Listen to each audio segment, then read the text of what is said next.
Your Excellency, President Uhuru Kenyatta, President of the Republic of Kenya, Your Excellency Musa Faki Mohammed, the Chairperson of the African Union, distinguished guests, ladies and gentlemen, good morning.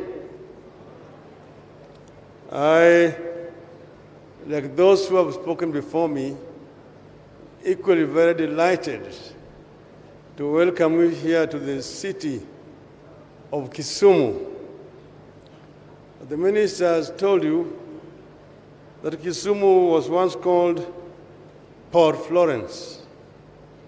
What he did not tell you was that Florence was the wife of the engineer, Mr. Patterson, who eventually killed the man-eaters of Savo. And she was the one who laid the last sleeper at the railway at the port of Kisumu.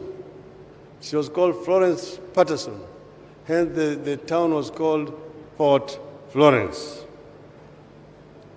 Now, I'm going to just make a few remarks about infrastructure that will guide our discussion here this morning at the panel.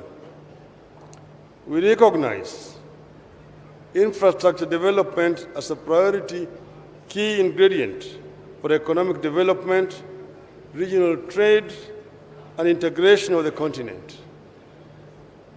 Infrastructure is what will make or break the continental free trade area.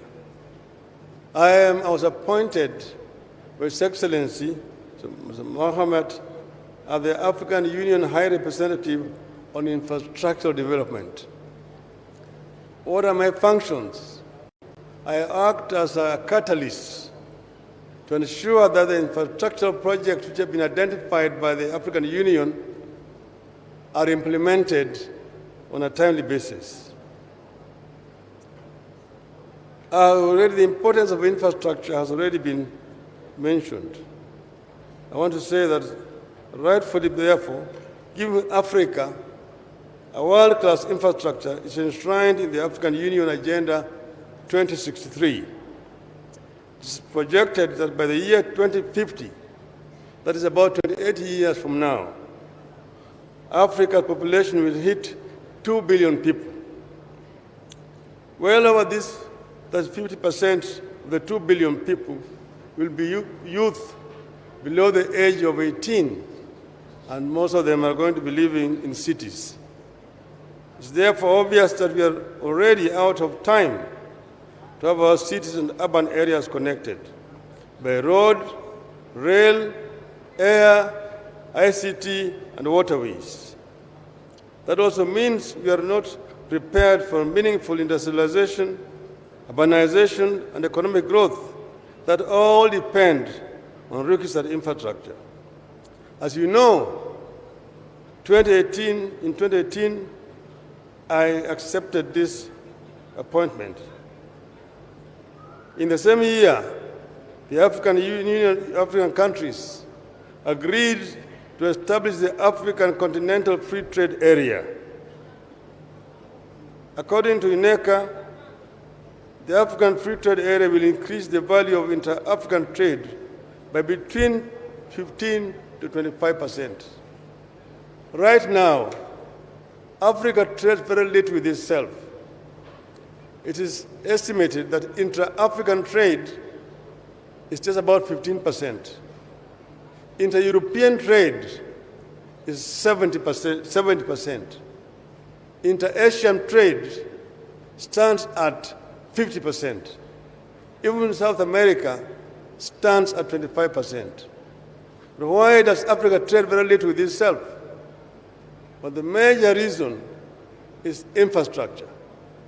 They don't have adequate infrastructure that connects these African countries. As an example, Kenya lies on the East African coast. Next to Kenya, there's a country called Central African Republic.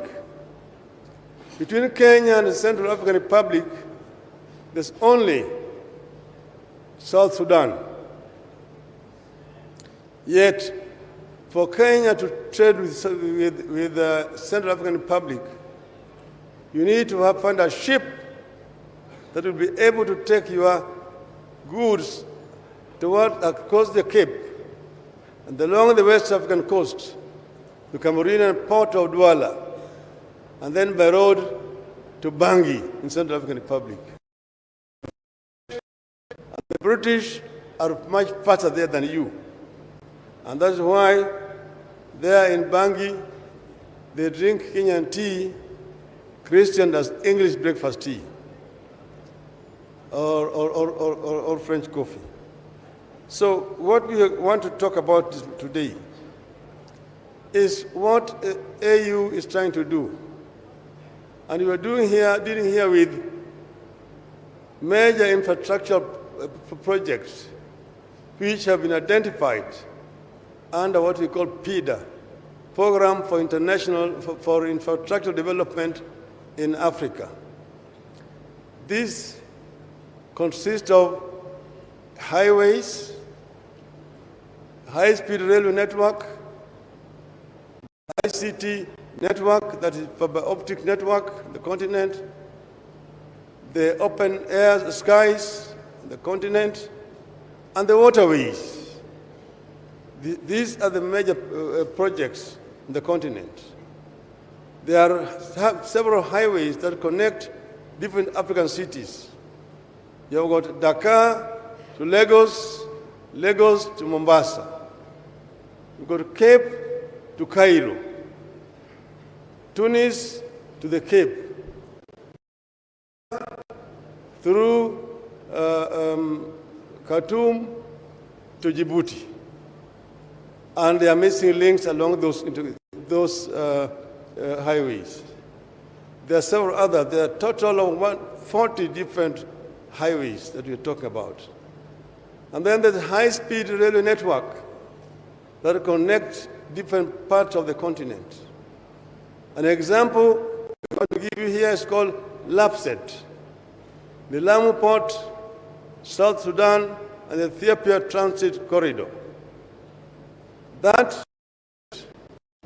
when fully implemented, phase 1 and phase 2, because phase 1 is Lamu Port to Juba in South Sudan, the other one to Addis Ababa.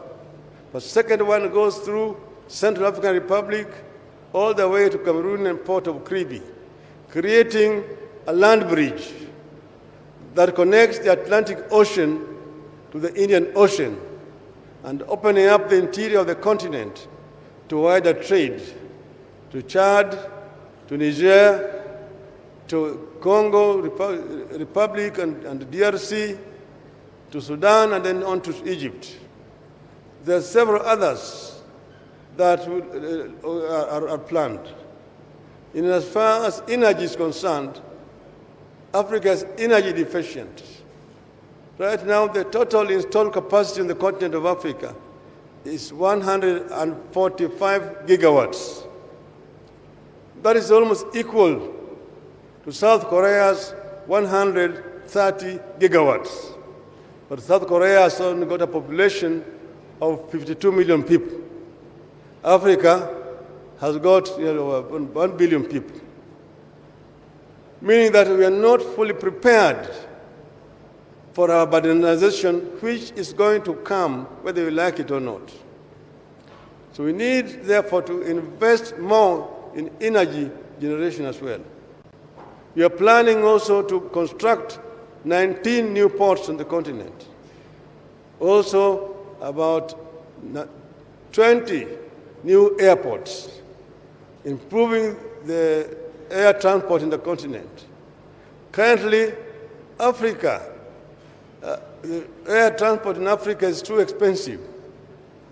Some of them because of bureaucracies in the continent, structure on the ground. This is another area where we need more investment. So I want to say, conclude here by saying that Africa has a need for more investment in infrastructure development. There is capacity deficiency. It is estimated by African Development Bank that Africa needs about $170 billion per annum to be able to meet our infrastructure needs.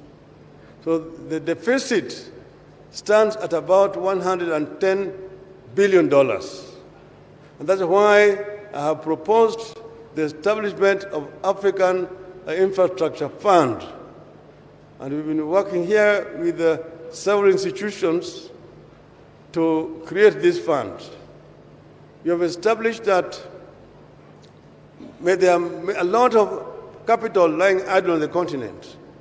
Sovereign funds, pension funds, and insurance funds.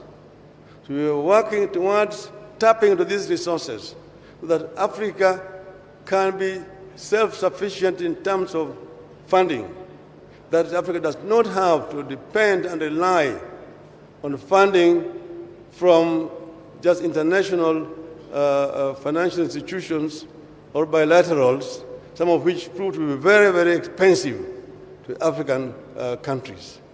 So with these many remarks, I'm now happy to now sit down with the panelists, and then we can start this discussion.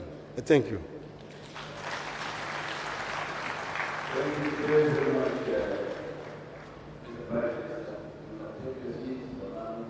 colleague, the panelists.